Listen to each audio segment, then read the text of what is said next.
Usai Alan Walker, Raffi Ahmad beber agenda undang Siwon Super Junior main tenis. Raffi Ahmad sesumbar akan bermain tenis dengan Choi Siwon dalam waktu dekat. Kedatangan sejumlah publik figur internasional ke rumah Raffi Ahmad dan Nagita Slavina baru-baru ini memang cukup menghebohkan publik. Mulai dari NCT Do Jae-jung hingga Alan Walker menyempatkan waktu untuk mampir ke rumah baru Sultan Andara itu. Hal ini membuat Nyikta Gina sampai meminta kepada Raffi Ahmad untuk juga bisa mendatangkan EXO ke Andara.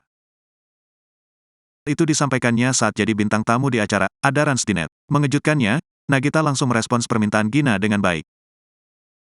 Ibunda Rafatар dan Ryanza ini memang tidak janji, namun ia mengaku akan menghubungi pihak SM untuk membicarakan hal tersebut saat dirinya ke Korea dalam waktu dekat ini. Di sisi lain, Raffi justru mengatakan dalam waktu dekat akan mendatangkan Choi Siwon Super Junior ke Andara. Tak sampai di situ, Raffi bahkan sesumbar akan bermain tenis bersama dengan Siwon nantinya. Tapi nanti Siwon bulan depan mau kesini tenis sama gue, beber Raffi Ahmad.